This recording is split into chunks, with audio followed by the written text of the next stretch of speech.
First question is recombinant DNA technology. As you are telling, like it is nothing but we are inserting a particular gene inside the vector, and that vector will do the work of producing a particular protein. So in order to understand better, you should have some example in the mind so that it becomes easy for you to understand. For example, if a person is suffering with diabetes mellitus, so we have two types of diabetes, right? Type 1 diabetes, type 2 diabetes. In case of type 1 diabetes, the pancreatic islets of Langerhans are non-functional right from the birth, isn't it? That means person will not have insulin throughout life, and the person is depend on insulin. We need to give insulin right from the birth till death. That is type 1 diabetes. That means that particular gene which is coding for insulin protein is missing in the genetic makeup of that particular individual. So how are we going to help such people? We are now doing a different type of technology. That biotechnological technique we have is recombinant DNA. So in this case, now see here beta. Now suppose like I'm the person who is donor. There is a patient who is not having like insulin production. So generally donor's DNA is collected. Okay, a particular place where it is coding for that particular, for example, insulin. That particular area identified and it is cut with the help of enzyme restriction endonuclease. Okay, so the desired DNA piece is cut. Now, as you said, we are using vectors. So vectors are generally bacteria. Okay, so this bacterial DNA, that is called as extra nuclear genetic material in case of bacteria is called as plasmid. Apart from the nucleus, outside nucleus genetic material is there. You will learn the structure of bacterial cell in microbiology second year beta. So you see here, this is plasmid DNA. So this is nothing but extra nuclear genetic material. Again, it is cut. Same enzyme to cut and open. What is this? Restriction endonuclease. Endonuclease. Okay. So now you are using the desired DNA piece. For example, the one which is coding for insulin, it is inserted here. Cut plasmid DNA and you are inserting. Now, in order to insert and bind, you are using the enzyme ligase. This is all in vitro beta. In vitro in the sense, we are doing this technique in a lab. Okay, beta? So like this is called as genetic engineering technique. So you are using this ligase enzyme and you are seeing that the cut piece of DNA is inserted into the vector and now it is transferred inside the bacteria. Okay, introduction into a host cell. Obviously, that will have particular enzymes required for the production of that particular protein. Now see here, this, see, now this introduced, you have like multiplication, like selection of clones. Now see, this particular area, the genetic material, it has now synthesized the required protein, which is encoded by cloned gene. The one which is now introduced into this bacteria is called as cloned gene and it is synthesizing the required protein. Is that clear, Ritika? Yes, ma'am. So now he is asking us, now as you said, we should know like vectors, right? So what are the various vectors we have? There is a table beta. You can note down the page numbers previously also I told. See here. As you said, vectors, we can have bacteria like E. coli, Escherichia coli, Bacillus subtilis, and Streptomyces. We can also use fungi like Saccharomyces. You give the example, certain animals, okay, and and also certain plants like protoplast, intact cells. All these can be utilized. Okay, these are the host cells used in genetic engineering. Okay, now after Ma'am, host cells are nothing but vectors, ma'am. 100% host is nothing but vector only. This one beta, this particular cell. It can be either bacterial cell, or it can be a fungal cell, or it can be a plant cell or animal cell, in which you have introduced the recombinant DNA. It should be a living machinery, beta, so that it will start synthesizing the protein. Okay, beta. It will have all machinery, like enzymes which are required. We know like translation, isn't it? For translation, what is Okay. required? mRNA, tRNA, rRNA, that machinery will work and it will synthesize the required protein. So a living creature like bacteria, virus, or fungus, sorry, not virus, bacteria, fungus, and certain plant or animal cells are used. Now see here, suppose if you are using the host like E. coli, like we have vector. Vector is like from where you have cut fragment you have used. So phage, like this is, what is this symbol? What is this? Lambda. Lambda. Ah. So how much size of DNA we can synthesize with this host? 5 to 25 kilo base pairs. Okay. Ma'am, is it necessary to learn the size? This is required, beta. This is required. That's the reason whatever tables I am showing you, you have to learn those. Okay. Okay. So E. coli. Hema, you have joined little late. We are doing recombinant DNA technology, beta, which I have explained you previously also. Do you remember?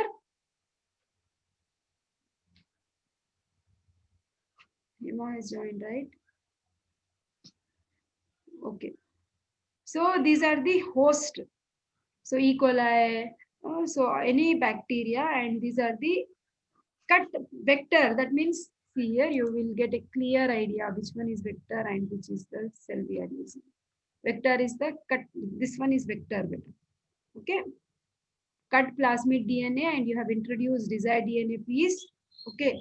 And this is, it can be either bacteria or it can be fungi or it can be plant cell or it can be an animal cell. And this is the vector which has now entered and now it is using the enzyme machinery available in the host cell. Okay, and then it will synthesize the required protein. That's what is recombinant DNA technology. Okay, so what are the hosts used and what are the vectors used? It's given in this table. These are the hosts and these are the vectors and the size of protein. Okay, are the size of insert the DNA size. How much can we insert? See here, if it is E. coli, the host, and if you are using phage, this lambda as vector, we can insert how much size of DNA? That pink area, cut fragment of DNA 5 to 25 kilo base pairs. Likewise, you are given examples. Okay, now after this, you should give examples of the things which we are synthesizing by this technology, recombinant DNA technology. See here, see, list of diseases with the pathogenic recombinant vaccines are developed. We can develop vaccines also with this technique. So like in case of like viral infections like acute infantile gastroenteritis, the pathogenic organism is rotavirus and we can actually synthesize this vaccine with the help of this technology. Whichever is easy, like hepatitis A virus vaccine can be done, like synthesized. Hepatitis B virus, yellow fever virus, dengue virus, whichever is easy, we can synthesize like produce vaccine with the help of this technology. Bacterial vaccines, parasitic vaccines, viral vaccines. You choose three examples of your choice under each heading. Because in this question now, we are asked like what is our DNA technology and what are its applications? Why are we using it? Okay, beta? Then after this, what we have is one more table. I told you initial example is insulin, right? We can synthesize insulin in the by making use of rDNA technology. So like that, there is one big table. You can choose around 5 to 6 examples. This table better. Like suppose if the person, I told you which example, diabetes, and the person has a deficient insulin. So we can synthesize insulin like growth factors with the help of rDNA technology. In case of diabetes. Similarly, suppose if person is suffering with bleeding disorders like hemophilia, A, we can synthesize factor 8 by this technique, B, factor 9 by this technique. Okay, likewise, we have what are the names of diseases and what are the like substances which are required to treat the disease and which can be synthesized by rDNA technology is given in this table. Select at least 5 to 6. Okay, that finishes this answer. Now, after this, next question is formation of uric acid. Normal serum uric acid levels, diseases associated with uric acid. This also we have discussed. Okay. What is the, at least you tell me the name of disease. Uric acid, both of you, any one of you?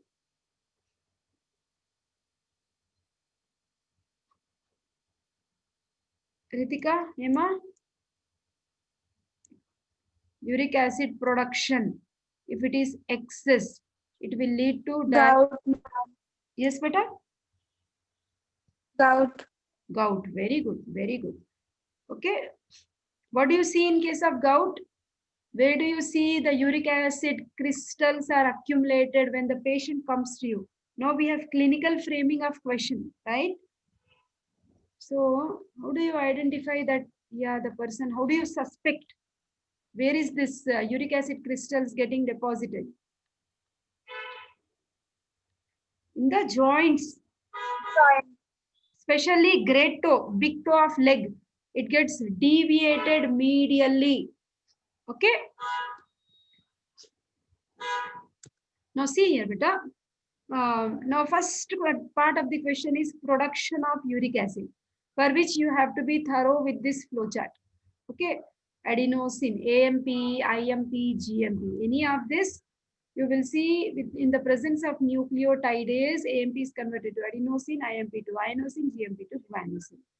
Through Hooker-Crooke, finally, inosine is getting converted to hypoxanthine, hypoxanthine to xanthine. This way, even GMP guanosine is now becoming guanine. Through guanase, it is now entering, it's getting converted to xanthine. So finally, xanthine is converted to uric acid. Okay, in the presence of xanthine oxidase. So this is the production of uric acid. As you said, uric acid disorders like disorders of purine metabolism, you have excessive production of uric acid will lead to formation of uric acid crystals. Okay, accumulation of uric acid crystals which are called as tophi. Okay, they are generally getting deposited in the joint spaces. Okay, leading to joint pains, which is called as okay. Basically, excess like uric acid production is related to high living and overeating, alcohol consumption. That means what? The more proteins we take in the diet, the more it has to undergo this type of degradation, and you will see the uric acid production also. That's the reason in case of you like gout, we ask them to minimize the intake of non-vegetarian food because it has a lot of proteins, and more the person takes proteins, more will be the production of uric acid and more worse will be the symptoms. Okay, beta? So then primary gout is like it's an inborn error due to the overproduction of uric acid. Okay, related to increased synthesis of purine nucleotides. So the defect may be like in the flowchart, we have come across few enzymes, no? PRPP synthetase. Okay, it's under feedback control of purine nucleotides. However, the variant forms of these enzymes which are not subjected to feedback regulation, they will be leading to more, like they will be going and working for the production of more and more uric acid. That is one defect we will see. Second defect is PRPP, glutamyl aminotransferase. Okay, lack of feedback control of this enzyme. That means this enzyme is actually very, very important to stop the production of purines, that is uric acid. But unfortunately, this enzyme is missing. Okay, so because of which you will see again uric acid will be elevated. Okay, that is one thing, PRPP. So PRPP and PRPP, glutamyl amino this one better. This is increased. Okay. So because this is increased, production of uric acid is also increased. Okay. Then we have this. One more thing is HGPRT deficiency. So this enzyme is actually deficient. So this is basically leading to one more defect, which is called as Lesch-Nyhan syndrome. Salvage pathway we generally see inside RBC, shortcut pathway for the breakdown of purines, isn't it? So in this disorder, you will see increased synthesis of purine nucleotides by twofold mechanism. Obviously, if purine production is increased, obviously the breakdown also will be correspondingly increased. And then you will see corresponding increase in the uric acid production as well. Okay, glucose 6-phosphate deficiency. This is because suppose if glucose 6-phosphate was there, this like it shouldn't have come to this formation of pentoses. Okay, this pentoses further they will go into the production of uric acid cycle. So because glucose 6-phosphate is not there, so glucose 6-phosphatase is not there, glucose 6-phosphate is not converted to glucose. So it is taking this pathway, HMP shunt. I hope you remember, pentose phosphate pathway, isn't it?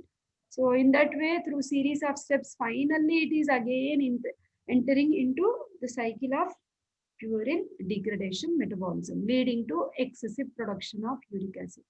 Like that, we have various reasons. Okay, you need to list out at least 4 to 5. Okay, then that was primary gout. Unfortunately, by birth itself, that defect is there. Secondary gout is due to various underlying diseases where you will see increased synthesis or decreased excretion of uric acid. So, increased degradation of nucleic acid is observed in cancers. Protein breakdown only, no, but a cancers means, and psoriasis. Psoriasis is skin disease. Okay, increased tissue. Again, tissue breakdown is nothing but protein breakdown only. So whenever protein breakdown is more, you will see there will be more production of uric acid. Okay. So what is the drug of choice, beta? I'm just hiding that. Do you remember what is the drug we use? We discussed many times.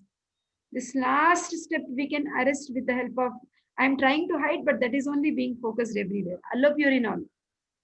Allopurinol is the drug which stops the conversion of hypoxanthine to xanthine and xanthine to uric acid.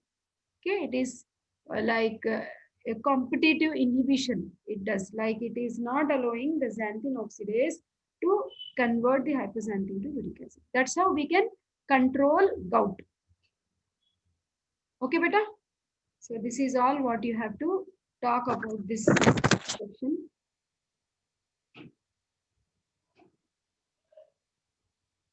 So formation of, the question is, describe the formation of uric acid. We did this. This is for 4 marks. Normal serum uric acid levels are as, you just check cover page beta, last page if you have right now book with you. Please tell me. Disease associated with its accumulation. We know that is gout. And treatment. Allopurinol. Okay. Urea cycle. Yesterday also this question has come, isn't it? Ritika, I asked you to study the paper yesterday. Today you should finish off that paper I told you because you were with me. Did you study, beta? Don't keep paper in pending because you will forget everything I told. At least did you try, beta, respecting my words? Okay, fine. Yes, ma'am, I tried reading. Okay. Ma'am, in that, in the first question about diabetes mellitus, what should we write, ma'am? Sorry, beta. Ritika, please repeat your question.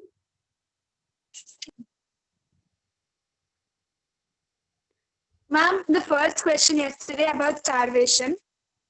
Starvation, right? So I told you ketogenesis, production of ketone body. Yes, ma'am. And then you told we have to write about diabetes mellitus also, ma'am. Yeah, because deranged carbohydrate metabolism was asked, right?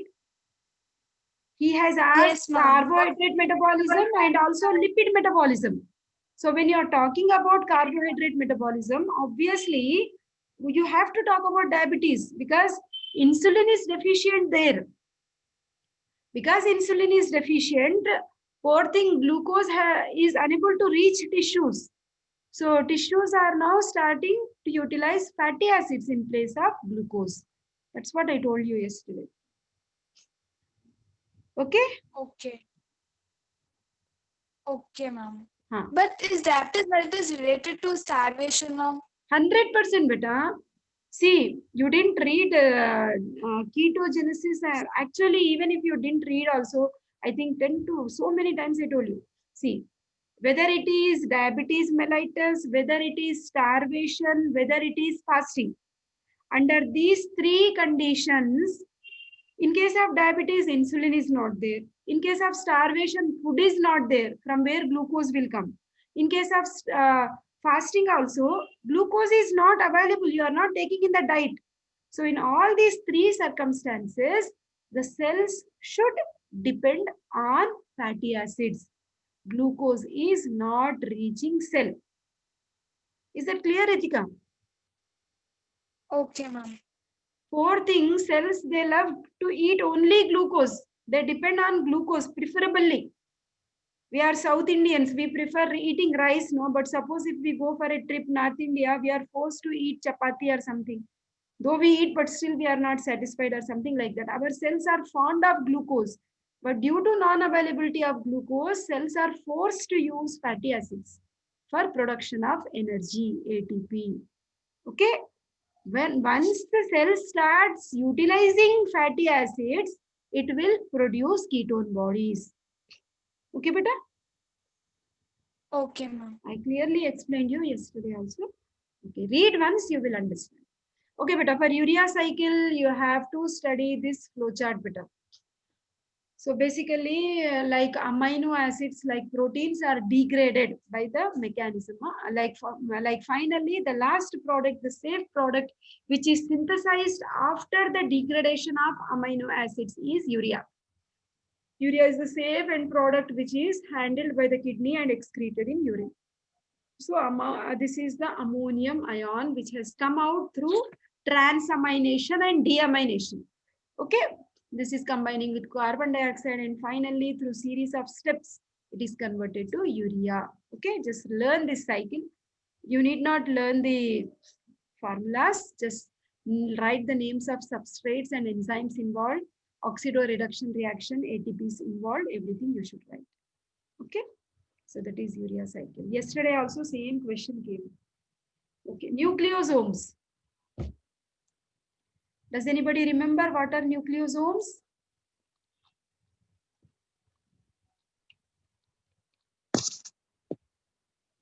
Nucleosomes.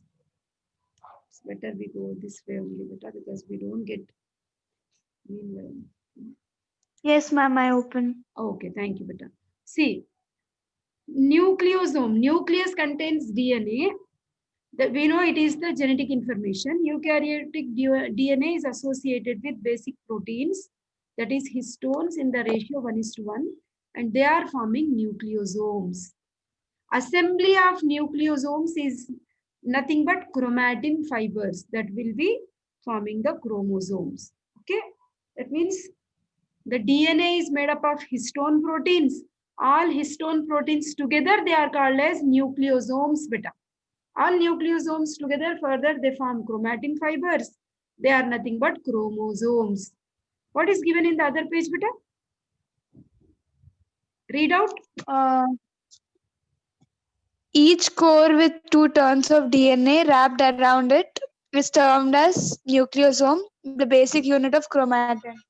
Okay, more or less same information, beta. Okay. Yes, ma'am. Structure of collagen. Now we will see.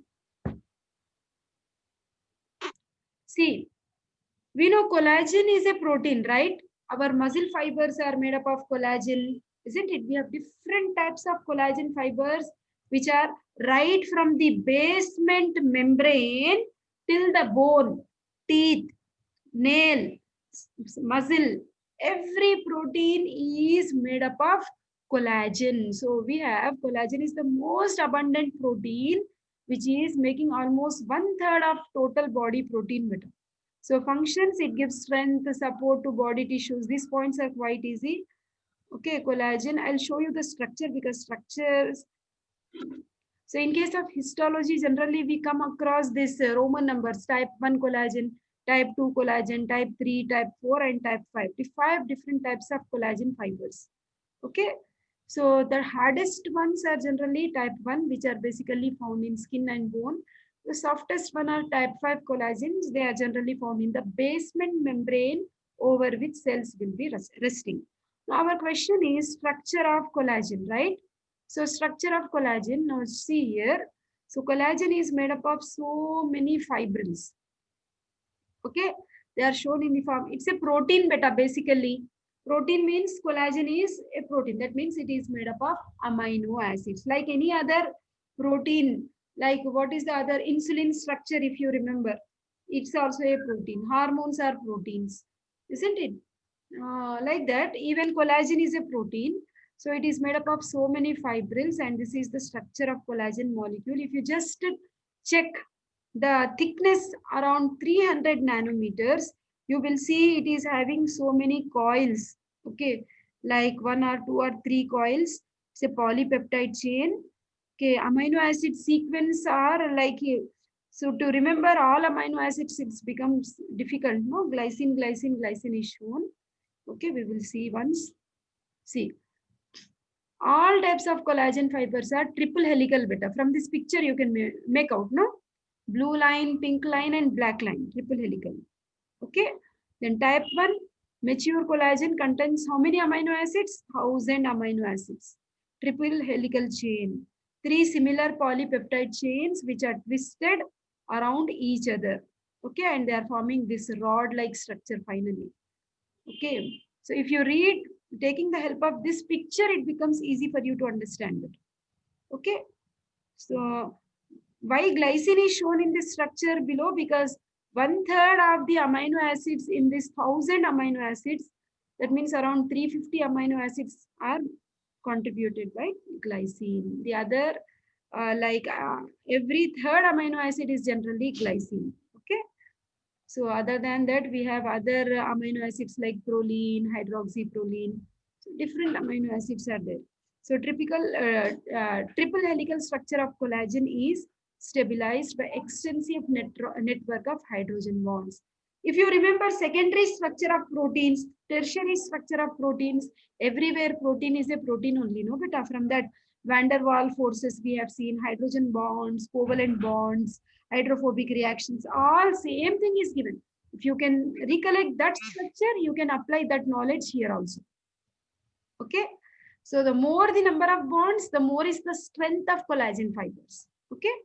Thus in older people, collagen containing tissue becomes less elastic because the number of bonds will reduce as we grow older. Okay. So this structure is asked. Okay, draw this picture and taking the help of this and try to write the answer. Is that okay? Okay, ma'am. Next question is fluid mosaic model. Tomorrow you share physiology paper 1 beta.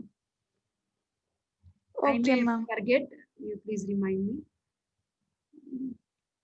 Fluid mosaic model also is quite popular, right? Who has designed that fluid mosaic model? Who were the scientists? Emma?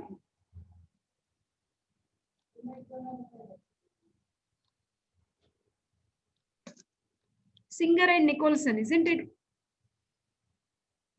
Yes, ma'am. Okay. Do you remember that structure? Bilipid layer studded with proteins. It is there in like intermediate also, no? Schooling and all, 650 page. We also discussed many times.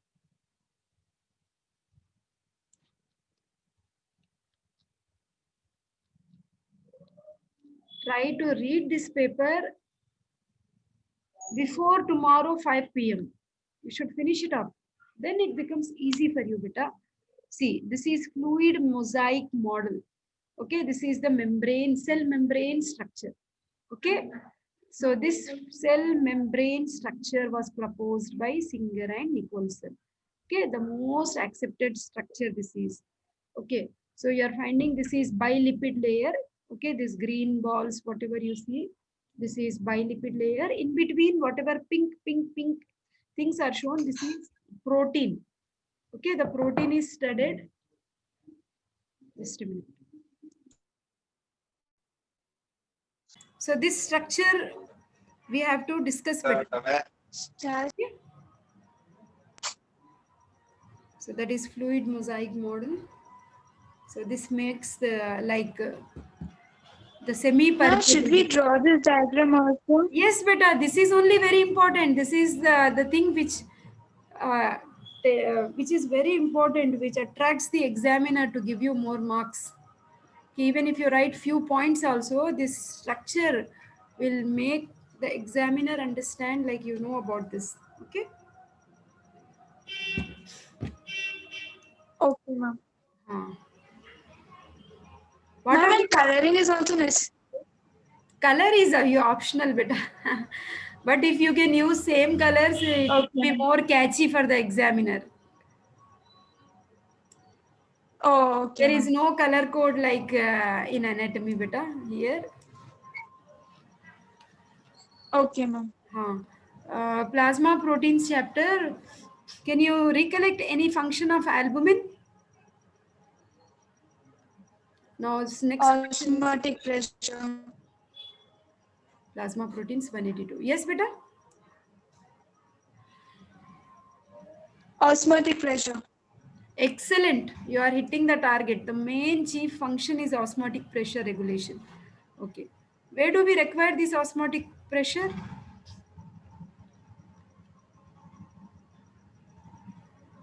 Inside the blood vessels, isn't it? Hmm. Osmotic pressure very much required. Otherwise, plasma will leak out into tissue Huh, spaces and it will lead to edema.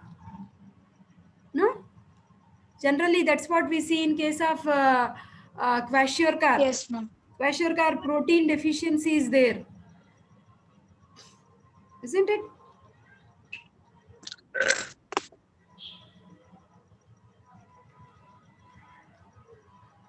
See, albumin. So major functions, it is helping in the osmotic pressure, which is very important to retain water where it is supposed to be. For example, we have plasma proteins, that is albumin, which is present in the plasma.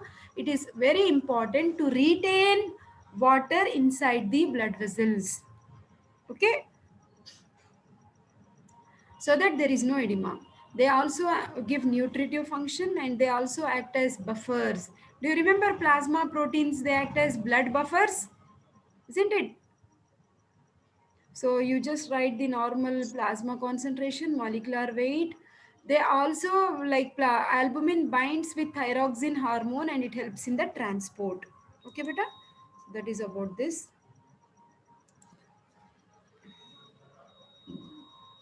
Functions of thyroid stimulating hormone. So you write like thyroid stimulating hormone is a hormone secreted from anterior pituitary. Isn't it? It goes and stimulates the thyroid gland for the production of T3 and T4 hormones. Okay. Reverse transcriptase.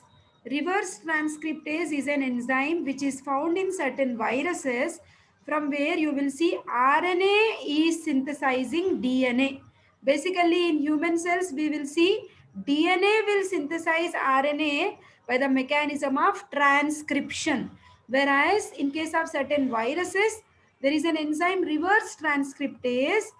You will see reverse transcriptase will convert RNA to DNA. The next question is biochemical functions of zinc in the body. This you can refer no, better 2-3 points will be there. Oncogenes, cancer causing genes. This also I told you many times. And what are the functions of estrogens? Is that all right, Ritika? Oncogenes. Ritika, are you there?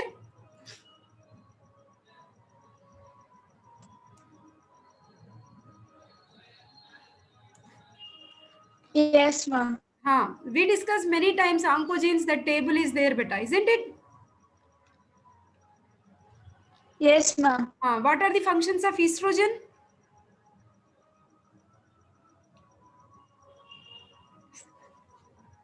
Anything you can write, beta. Last question.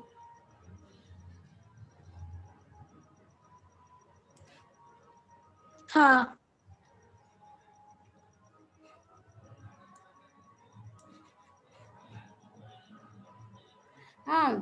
Zinc functions, because see, zinc functions, anyhow we are on the page. You can write like it is essential component of several enzymes like carbonic anhydrase. It is acting as antioxidant. Okay, storage and secretion of insulin is also requiring zinc, to maintain normal levels of vitamin A. It helps in wound healing. Gustin is a protein which is present in saliva. It is made, it has zinc and it helps in taste sensation. It helps in proper reproduction. Okay. After that, just functions of estrogen. Estrogen is very, very important for the maintenance of female secondary sexual characters, development of female secondary sexual characters, isn't it?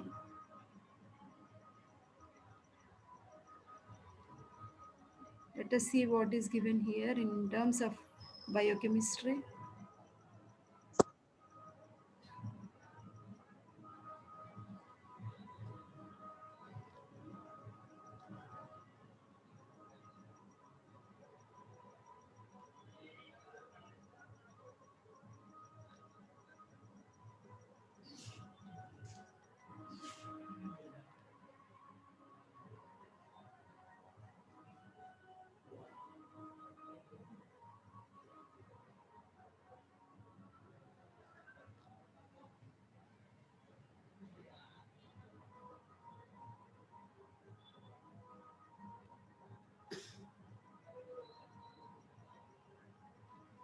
See here, synthesis. See, functions, biochemical functions, sex-related physiological Yeah. functions, growth, develop, whatever I told, same thing only better. Maintenance of menstrual cycles, development of female secondary sexual characters. Okay, lipogenic effects, increase lipogenesis, that means it helps in the formation of more and more lipids. The feminine type of figure, that formation of mammary gland, hip, waist, growth is all because of deposition of fat, no, that means the lipogenic effect.